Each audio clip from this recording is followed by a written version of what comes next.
Pada sebelumnya kita sudah pelajari terkait zikir pagi dan petang.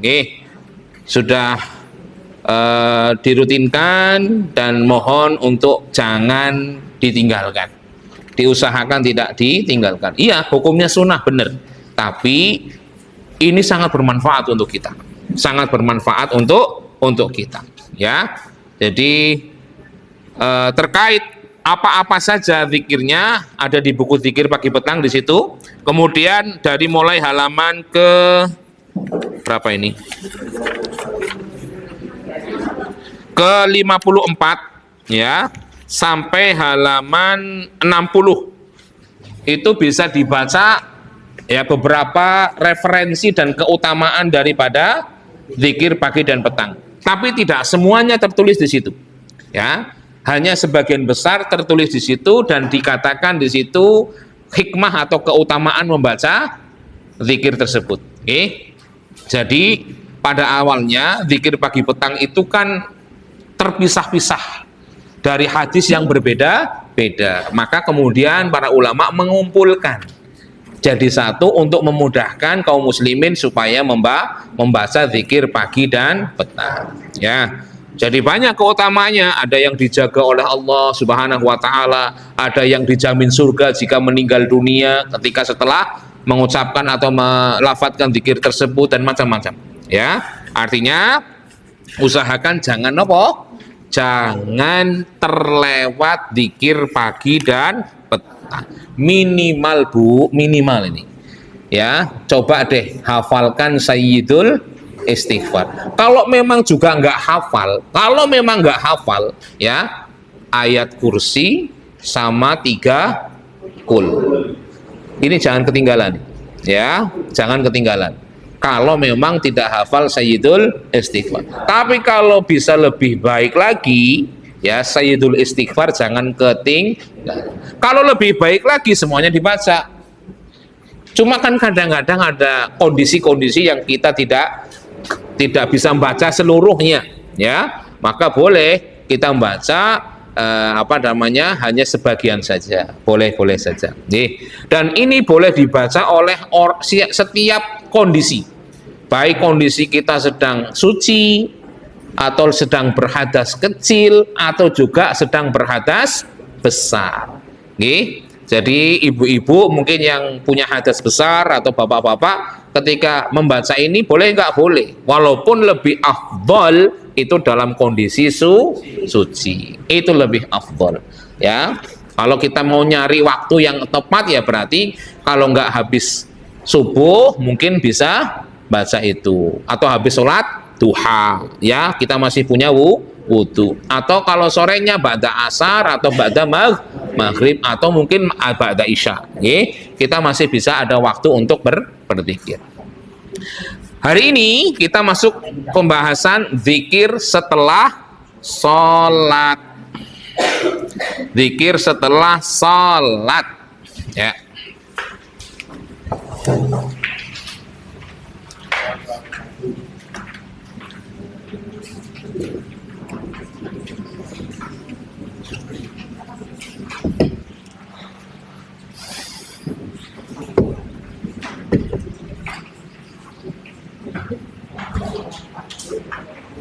Ini uang siapa? Hah? Ada uang 10.000 itu?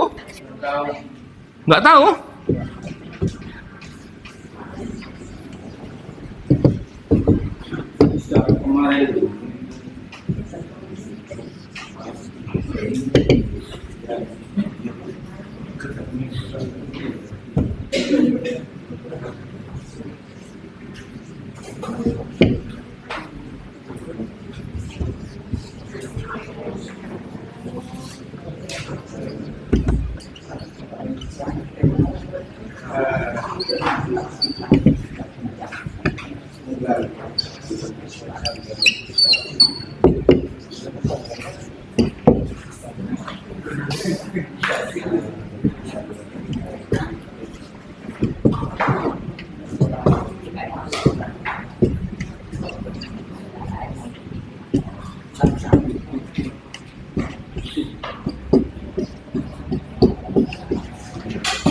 Ya.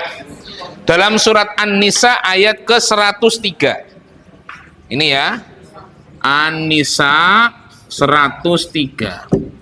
Ini salah satu dalil perintah untuk zikir setelah salat fardu.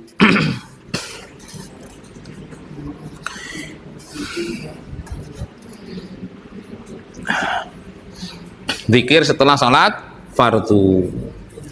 Dalam surat An-Nisa ayat 103.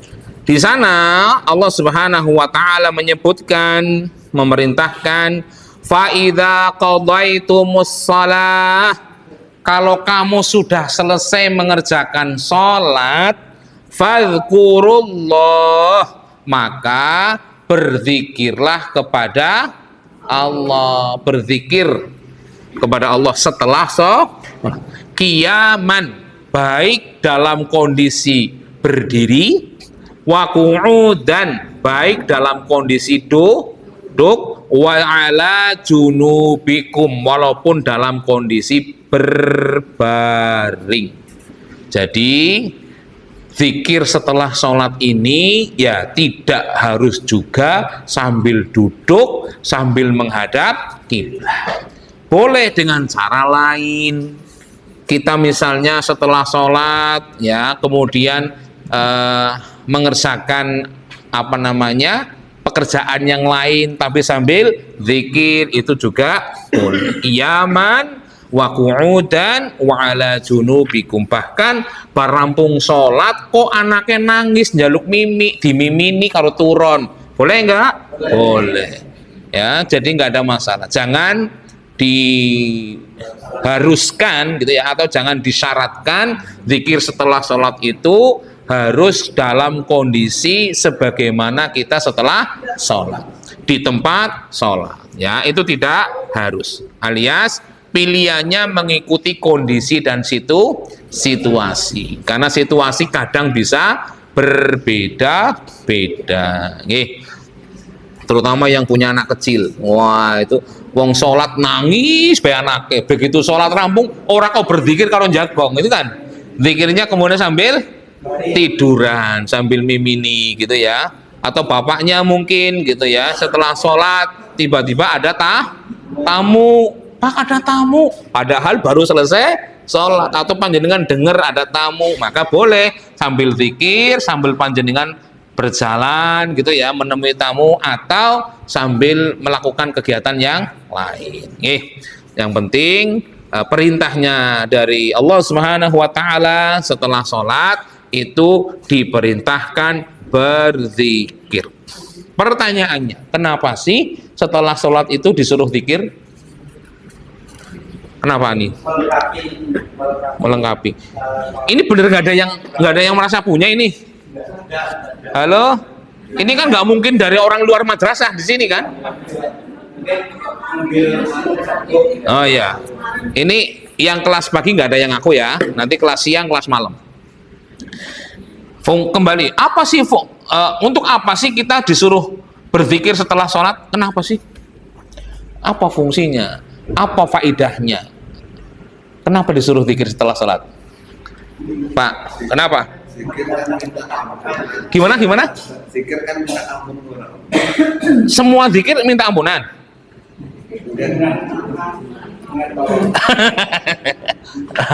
Kata para, kalau yang lain? Artinya untuk menyampaikan barangkali sholatnya tidak sempurna. Mohon ampun kepada Allah. Bagus. Ada yang lain? Ya. Zikir itu untuk mendekatkan diri sama. Mendekatkan diri sama. Oh, setelah sholat dilanjut zikir supaya kembali mendekatkan diri kepada Allah. Ada yang lain? Atau idem? Ya, kata para ulama, ya, hikmah atau kenapa kok kita diperintahkan berzikir setelah sholat padahal nemberang sepung ibadah. Kenapa? Satu,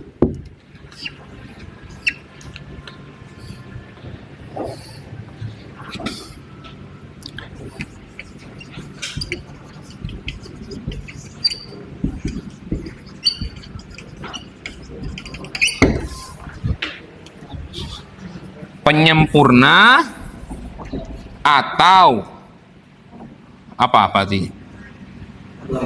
Penutup kekurangan.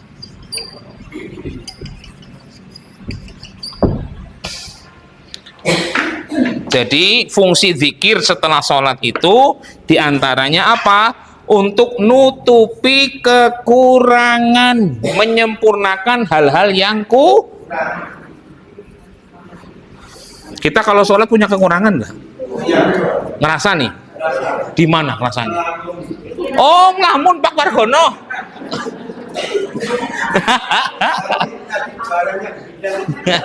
Berarti kekurangan kita pertama mboten khusyuk.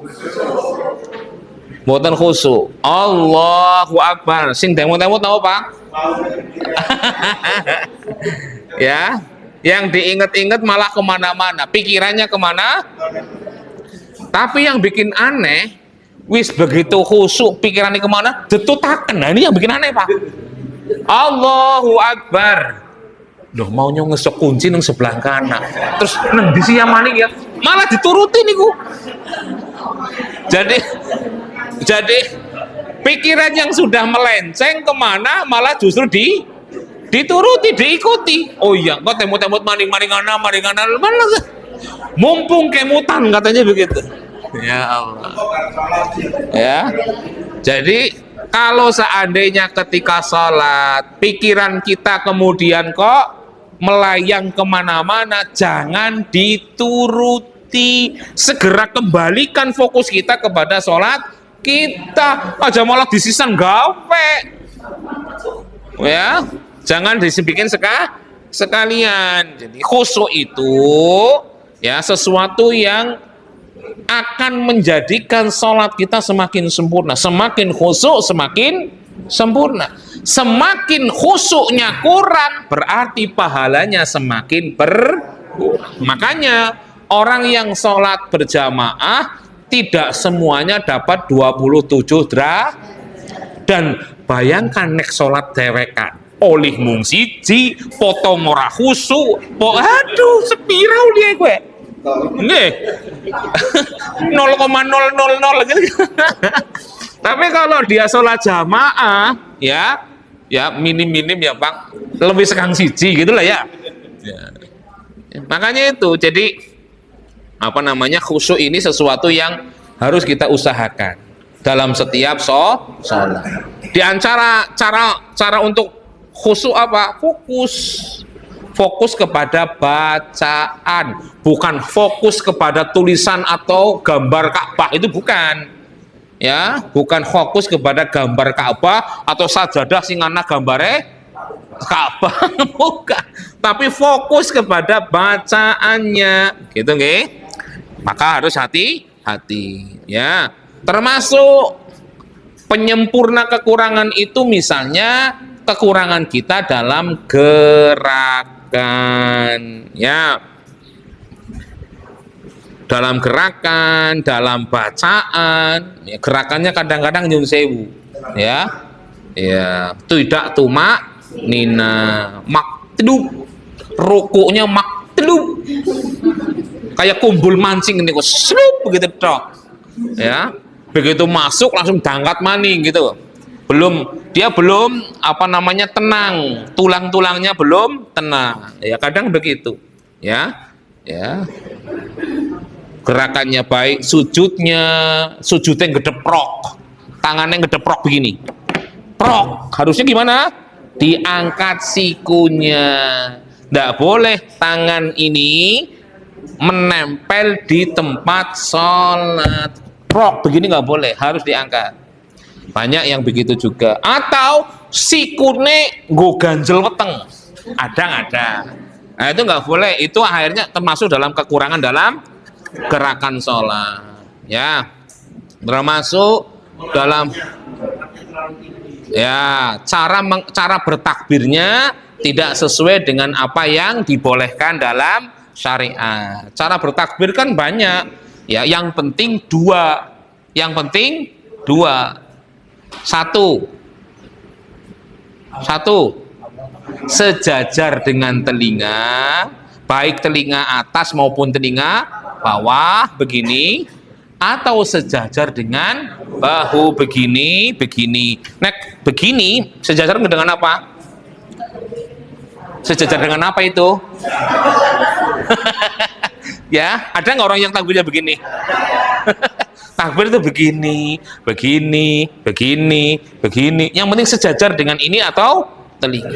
Baik telinga bagian atas atau bagian bawah atau bagian tengah. Ya. Kadang-kadang ada orang sebagian begitu. Ya. Tapi sekali lagi, ya makanya kita tuh banyak sekali kekurangan pada sholat, Pak. Cuma kadang dewek we sih wis genah-genah salah, wis genah-genah ora main tenggo baik. Kadang begitu kita itu. Sudah tahu itu kurang tepat. Sudah tahu ini tidak sempurna, sih baik tenggo. Nah, kadang-kadang kita begitu. Sudah tahu khusyuk itu harus jangan sampai mboten khusyuk. Tapi sih baik nek kelingan diturutaken. Ya, kalau ingat ini itu kepengennya dituruti. Ya, termasuk bacaan. Ya, bacaan. Bacaannya juga kadang-kadang nyun sewu nggih masih ambu, terutama bacaan-bacaan yang wajib, contohnya surat Al-Fatihahnya coba jangan berpuas diri Al-Fatihah sekarang, coba perbaiki Al-Fatihahnya gitu ya. Bacaan dari mulai Bismillahirrahmanirrahim, Alhamdulillahi Rabbil Alamin, Ar-Rahmanir-Rahim, Maliki Yaumiddin, Iyyaka na'budu wa iyyaka nasta'in, Ihdinas Shiratal Mustaqim, Shiratal ladzina an'amta 'alaihim ghairil maghdubi 'alaihim waladdallin. Diperhatikan lagi ya, itu diantaranya. Termasuk gerakan yang salah, lupa gerakannya, bacaan yang salah, lupa bacaannya, itu kan akan mengurangi, ya, akan mengurangi pahala. Mulane nek sholat fokus, baik sholat sendiri maupun sholat berjamaah. Mentang-mentang jamaah matutna apa arpe imame roko-roko sujud-sujud, tapi pas lagi ngadeg mau pikirannya maring ngendi. Ya, ini yang kadang-kadang masih perlu diperbaiki. Jadi fungsi zikir setelah sholat untuk penambal, penutup kekurangan dalam sholat. Fungsi kedua,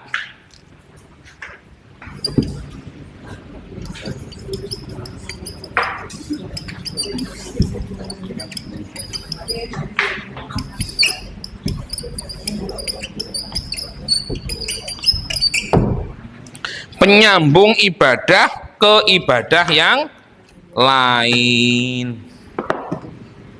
Jadi ketika setelah melakukan ibadah, setelah melakukan sholat, itu aja jangan merasa bahwa diri kita itu sudah pahalanya sudah sangat besar. Jangan merasa itu.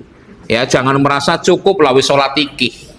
Ya, nggak perlu yang lain. Yang penting sudah sholat. Ya, meninggalkan setelah itu ibadah yang lain. Jadi fungsi zikir setelah sholat, ketika selesai ibadah satu disambung dengan ibadah yang lainnya. Dikatakan oleh al-Imam oleh Syekh Abdurrahman As-Sa'di rahimahullah, beliau pernah mengatakan yang bagi lil abdi ka kullama faragha min ibadah, yang sepantasnya dikerjakan oleh seorang hamba ketika selesai melakukan ibadah, ayastaghfirullah anit taksir, segera mohon ampun kepada Allah atas segala kekurangan dari ibadahnya, termasuk ibadah yang lain, bukan hanya sholat. Ketika setelah selesai ibadah, yang diantara diamalkan, yang perlu diamalkan, yang dikerjakan adalah perbanyak istighfar. Kenapa? Karena ibadah yang kita kerjakan itu sudah terlalu banyak kesalahan dan kekurangannya, alias tidak sempurna. Wa yashkuruhu ala taufik, dan juga kita bersyukur setelah ibadah atas taufiknya Allah, atas bimbingannya Allah. Kita diberi kekuatan untuk mengerjakan, ya. Selain istighfar juga dia bersyukur, mengucapkan alhamdulillah atas taufik Allah, dia bisa mengerjakan ibadah. Jadi setelah ibadah itu tidak hanya alhamdulillah tok, tapi perlu juga beristighfar. La kaman yara annahu qad akmalal ibadah. Jangan seperti orang yang menganggap bahwa dia sudah melakukan ibadah secara sempurna. Wa man nabiha ala rabbih, dan dia merasa memiliki keutamaan, memiliki pahala yang banyak dari Allah Subhanahu wa taala. Wa ja'alat lahu mahalan wa manzilatan rafi'ah. Dia merasa sudah punya tempat yang istimewa di sisi Allah Subhanahu wa taala. Nggih. Jadi berzikir setelah salat itu bagian dari yang kedua, melanjutkan beribadah dari setelah beribadah. Ya, fa idza faraghta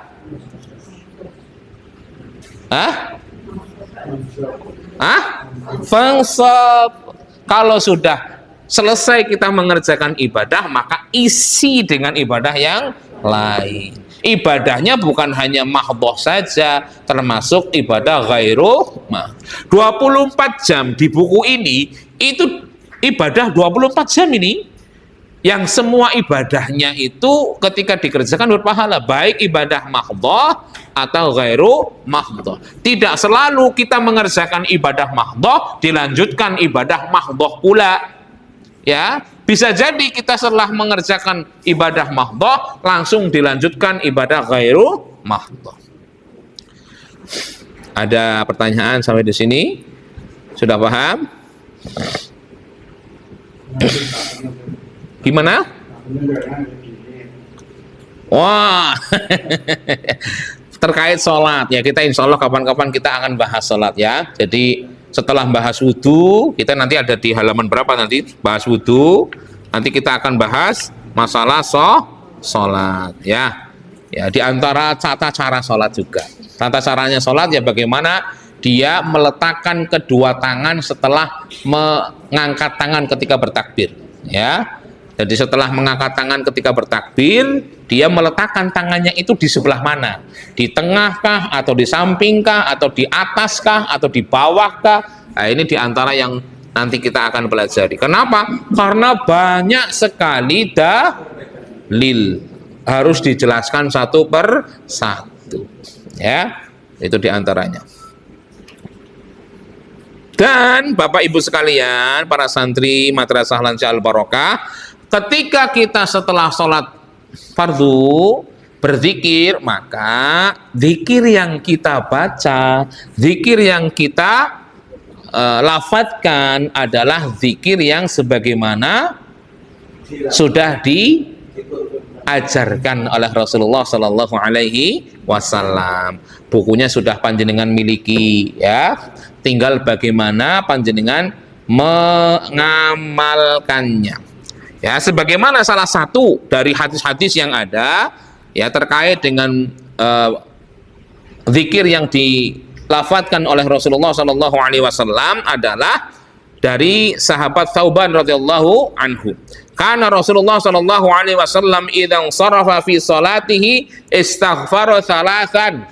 Kalau seandainya Rasulullah Shallallahu Alaihi Wasallam selesai sholat, beliau itu beristighfar 3 kali. Istighfar gimana? Astagfirullah atau astagfirullahaladzim? Iya, yang dibaca ini oleh Rasulullah itu astagfirullah atau astagfirullahaladzim? Ngana ngadim, ngana ngastagfirullah gitu. Yang dibaca itu astagfirullah tok apa astagfirullahaladzim? Jadi sekali lagi ya, para ulama memang khilaf di sini. Khilafnya di mana? Khilafnya itu tentang istighfar yang paling utama dibaca setelah sholat. Apakah astaghfirullah titik? Apakah astaghfirullah hal? Intinya dua-duanya tidak masalah. Cuma mereka berkhilaf atau berbeda pendapat mana yang lebih utama.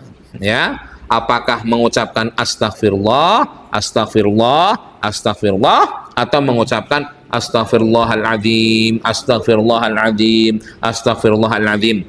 Setelah beristighfar, beliau mengatakan Allahumma antas salam wa minkas salam tabarakta rabbana ya dzal jalali wal ikram.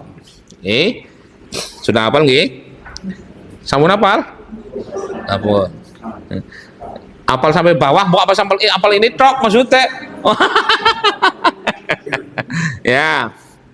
Jadi terkait dengan zikir setelah sholat, hadis-hadisnya itu, ajaran-ajarannya itu terdapat dari ajaran yang sifatnya qauliyah, ada yang sifatnya fi'liyah.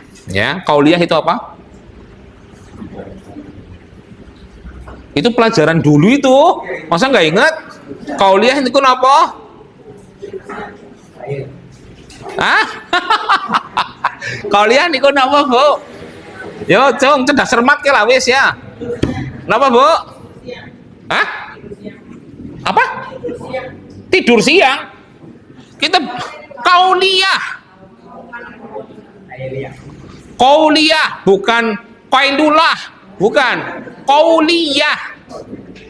Halo? Lupa ini? Kakek pikiran nih, kenapa kakek utang, Pak?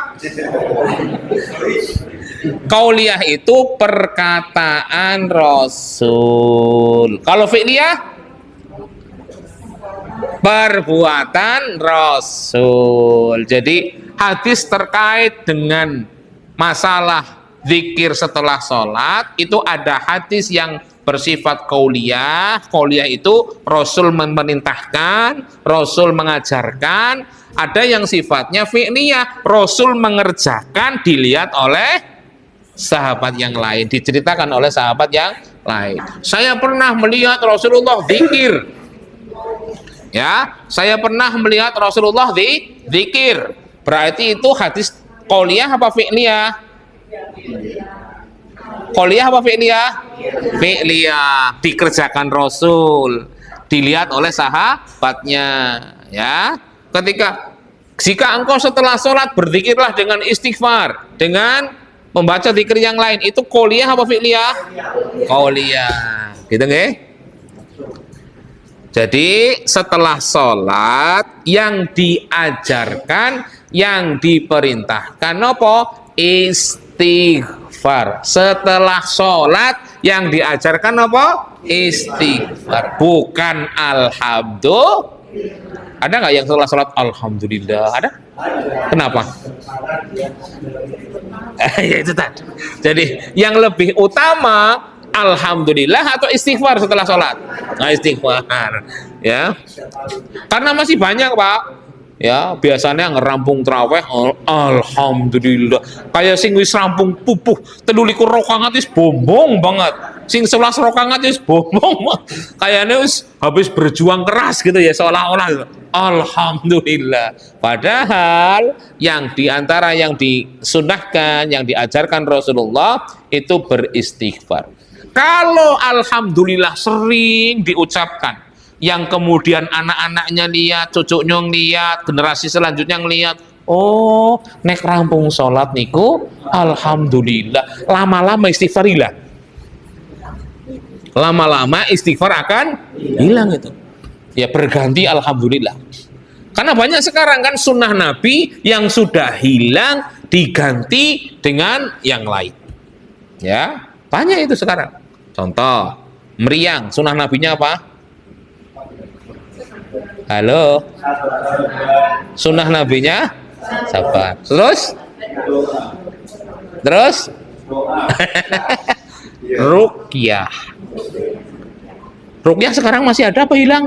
Hilang, Pak. Kebanyakan begitu sabar, golet mantri, golet bidan, golet dokter, golet rumah sakit. Nggih, Mbak?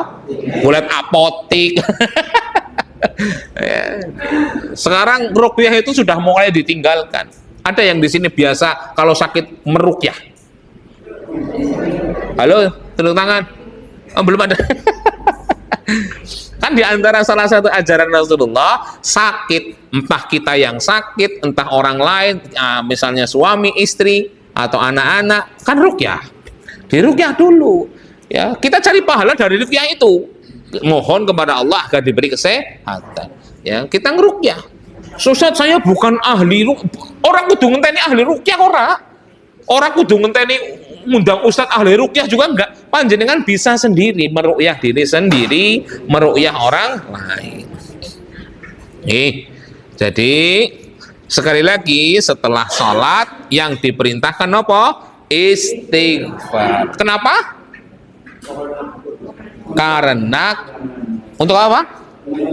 Untuk menutupi kekurangan dalam sholat. Sekali lagi kita mohon ampun sama Allah karena sholat kita belum sempurna. Itu tadi. Kenapa kok setelah sholat suruh zikir istighfar? Nggak ganti alhamdulillah. Kenapa? Selama kita beribadah kepada Allah tidak akan pernah sampai level sempurna. Sekuat apapun pasti akan ada kekurangannya, itu pasti itu. Makanya istighfar, merasa bahwa diri kita masih ada hal yang kurang, ada hal yang salah, ya. Tapi bukan berarti lah salah berarti orang apa-apa, bukan begitu. Kita tetap berusaha sempurna dalam sholat. Kepriwe cara takbir yang benar, ruku yang benar, sujud yang benar, bacaannya yang benar, khusyuknya yang benar, termasuk itu tumanina. Kita berusaha sesempurna mungkin dalam sholat. Tapi itulah manusia. Sesempurna mungkin dia berusaha, tetap saja ada kekurangannya. Makanya syariat setelah sholat itu zikir. Dan zikirnya istighfar. Paham? Baik. Apakah zikir itu harus berurutan? Apakah zikir itu yang panjenengan punya? Apakah harus berurutan? Hah? Berurutan harus enggak? Ya, hukum dalam zikir setelah sholat, apakah harus berurutan atau tidak? Maka kata para ulama, hukum berurutan itu tidak wajib. Tidak wajib. Contoh, dia beristighfar, astagfirullah, Allahumma antas salam wa minkas salam, tabarakta ya dzal jalali wal ikram. Kemudian dia baca kulhu, baca kulnas, zikir subhanallah, alhamdulillah, itu lupa, maka ditaruh di akhir. Ya kan liru-liru gone.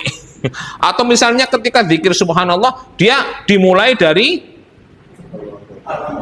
alhamdulillah, misalnya Allahu Akbar misalnya gitu.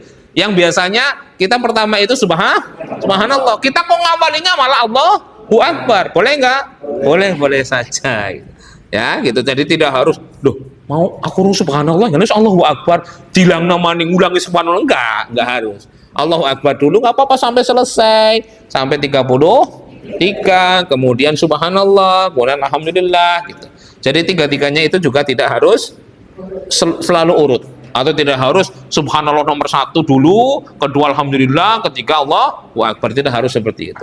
Atau ketika membaca 3 kul, ya boleh kul nas dulu, atau boleh kul ahad dulu, atau boleh kul falak dulu, terserah, ya, itu tidak ada masalah.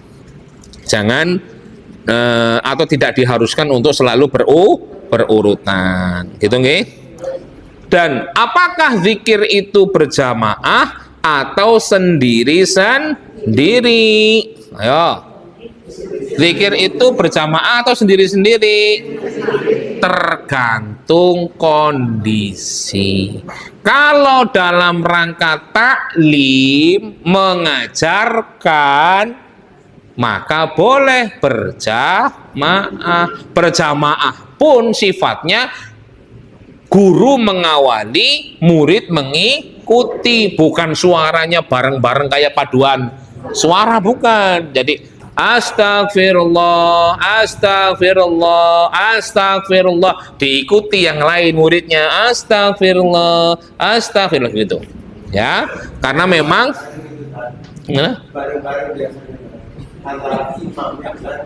nah itu tadi, kalau dalam rangka taklim mengajarkan kan aneh bareng-bareng, berarti kan pada teyenge. Kalau bareng-bareng kan berarti pada bisanya kan. Tapi kalau muridnya belum bisa, jamaahnya belum bisa, imamnya sudah bisa, namanya ngajarin mesti imam disit nembe makmumnya, gitu ya. Makanya disebutkan oleh Imam Asy-Syatibi rahimahullah, ad-du'a bihai'atil istima' daiman lam yakun min fi'li Rasulullah sallallahu alaihi wasallam. Berdoa, berzikir bersama-sama itu ternyata di masa Rasulullah tidak dilakukan terus-menerus, alias Rasulullah pernah mengerjakan itu tapi tidak terus-menerus. Oh gitu. Iya.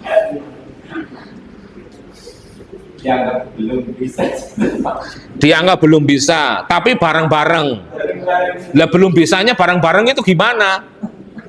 Kalau belum bisa kan ana sing ngomong disit, ngajari sing ora teyeng. Misal Allahumma, Allahumma, Robbana, Robbana, kan begitu kalau ngajarin. Loh, ki bareng-bareng ki. Allahumma bareng-bareng. Berarti kan pada teyenge. Berarti kan dia sudah sama-sama bisa. Kalau sudah sama-sama bisa dalam masa Rasulullah tidak didapati. Kenapa? Ketika para sahabat sudah bisa berzikir setelah salat, mereka zikir sendiri-sendiri. Lam yungqalu ahadun anna nabiyya sallallahu alaihi wasallam kana idza shalla bin nas yad'u ba'dal khuruj minas shalah huwa wal ma'mumun jami'an. Tidak disebutkan dalam masa Rasulullah sallallahu alaihi wasallam ya, ketika para sahabat itu dan Rasulullah sallallahu alaihi wasallam sudah selesai sholat, itu ada doa bersama, ada zikir bersama, bareng loh ya, bareng ya di antara mereka.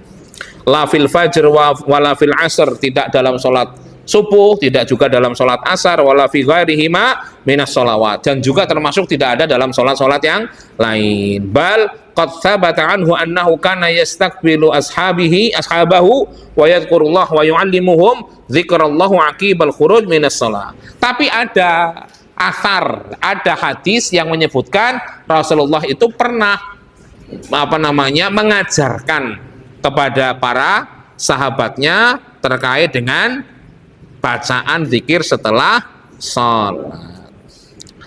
Ya, ini satu pembahasan, bareng-bareng atau sendiri-sendiri. Asalnya, hukum asalnya berzikir itu sendiri-sendiri.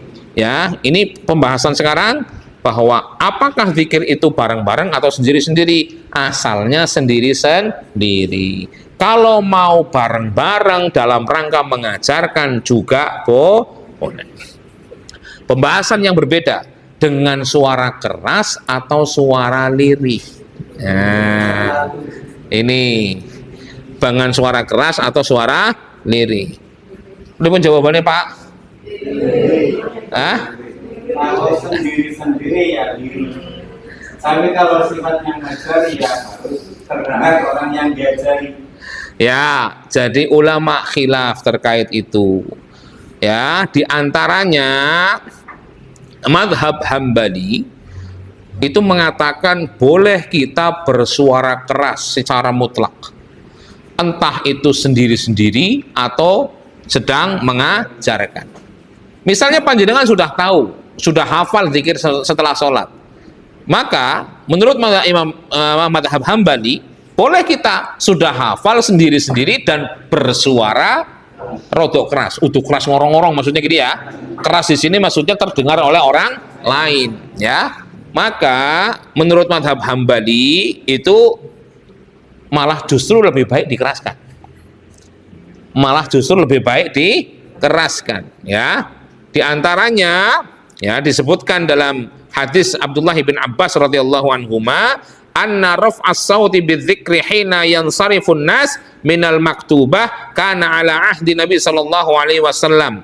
Sesungguhnya mengeraskan suara itu maksudnya suaranya terdengar oleh yang lainnya ketika zikir setelah selesai sholat ya, dari sholat wajib, karena ala ahdi Nabi sallallahu alaihi wasallam, terjadi pada masa Rasulullah sallallahu alaihi wasallam. Jadi menurut pendapat pertama dari mazhab Hambali ini, bahwa zikir setelah sholat itu sebaiknya dikeraskan dan sendiri-sendiri. Dikeraskan itu suaranya lebih keras dan terdengar oleh orang lain. Waqala Ibnu Abbas, kuntu a'lamu idza insarafu bidzalika idza sami'tuhu. Saya, Abdullah bin Abbas ini mengatakan, saya itu tahu kalau sholat sudah selesai maka terdengar suara zikir. Berarti zikirnya pakai suara atau meneng mawon? Mendel mawon apa keras? Keras, dengan suara yang lebih keras. Dalam riwayat yang lain, riwayat Bukhari dan Muslim, tadi di atas juga Bukhari dan Muslim, Bukhari nomor 805, Muslim nomor 583. Dalam hadis riwayat lain, masih Bukhari Muslim, kunna na'rifu in qadha'a salati Rasulillah sallallahu alaihi wasallam bitakbir. Dahulu kami mengetahui selesainya salat berjamaahnya Rasulullah sallallahu alaihi wasallam bersama sahabat itu dengan mendengar suara takbir atau mendengar suara zikir. Bahkan Al-Imam Ibnu Hazm ya, beliau pernah mengatakan waraf'us sauti bitakbiri atharun atau itharun kulla salati hasan, bahwa mendengar suara keras ya, atau mengeraskan suara dengan takbir pada zikir ya, atau ketika zikir setelah sholat itu amalan yang baik. Itu amalan yang baik. Ini menurut pendapat pertama, bahwa zikir setelah sholat malah justru sunnahnya agak keras. Tapi menurut jumhur ulama selain madhab Hambali, berarti madhab napa mawon? Maliki, Hanafi, dan mereka berpendapat lirih itu lebih baik. Imam Syafi'i loh. Imam Syafi'i malah berpendapat bahwa tidak dikeraskan ya, itu lebih baik.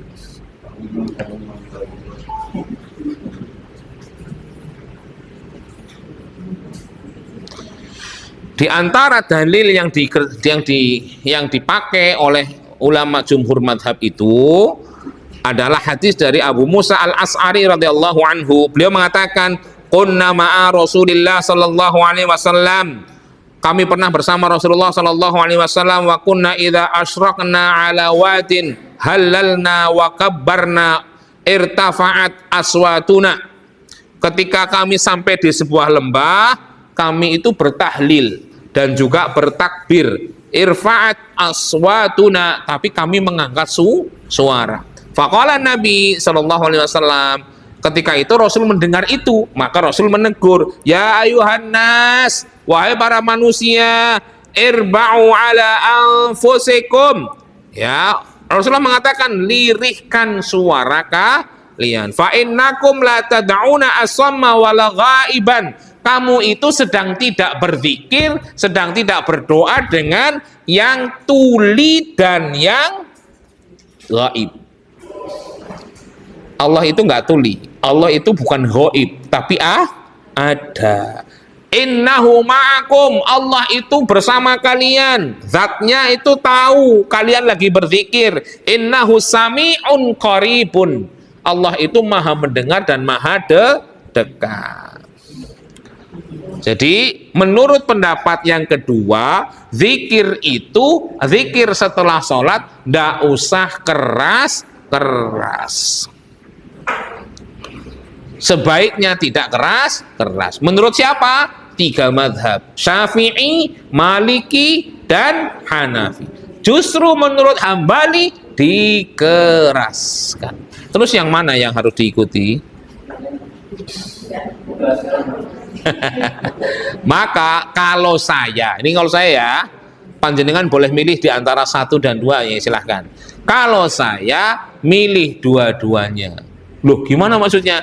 Kadang saya keraskan, kadang saya lirihkan. Paham? Jadi kadang saya jadi imam, kadang saya jadi makmum, kadang saya mengeraskan zikir saya. Ya. Dan kadang kalau pas lagi dikeraskan zikir saya itu ada yang lain yang dengar celinguk, siapa kayak jadi seru temen. Ingat sekali lagi, kita mengerjakan sesuatu amalan ibadah bukan dalam rangka orang. Kita berusaha menjalankan ibadah karena memang inilah diantara yang diajarkan oleh Rasulullah SAW. Selesai. Gak usah mikirin dicelingukin neng wong liya ke, domong wong liya ke, darwarui wong liya ke, gak usah mikirin tuh.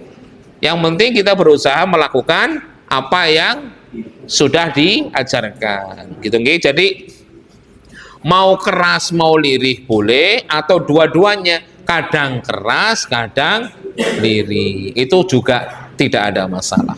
Nggih. Jadi situasional saja ya. Kalau misalnya mungkin di tengah orang-orang yang anti dengan keras-keras, ya orang rasa keseron gitu ya.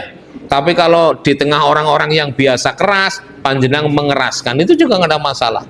Jadi mengikuti situasi dan kondisi. Ya kalau saya kadang dikeraskan, kadang tidak dikeraskan. Kalau bisa setelah sholat, zikir setelah sholat, aja ke susu. Jangan terburu-buru. Kadang orang sholat zikir buru-buru. Oh, banyak banget. Santai saja. Kalau panjenengan tidak bisa setelah sholat persis, tidak apa-apa. Cari waktu yang lebih santai. Jangan terburu-buru, santai saja. Gitu nggih? Kalau zikir setelah sholat sunnah sama nggak sholat wajib? Halo? Sama? Setelah sholat sunnah sama sholat wajib sama? Zikir setelah sholat wajib dengan sholat sunnah sama atau beda? Bedanya neng di? Bedanya di mana? Panjenengan kalau setelah sholat sunnah zikirnya apa? Nggak kepriwe, jadi beda. Zikir setelah sholat sunnah adalah istighfar 3, dilanjutkan Allahumma antas salam wa minkas salam tabarakta ya dzal jalali wal ikram, titik. Oh iya, sholat sunnah zikirnya cuma sampai situ. Sama ya, cuma sampai situ samanya. Ya, paham nggih? Demikian apa yang dapat saya sampaikan. Mohon maaf atas segala kesalahan dan kekurangan dari apa yang kami ucapkan. Akhiru da'wana alhamdulillahirabbil alamin. Assalamualaikum warahmatullahi wabarakatuh.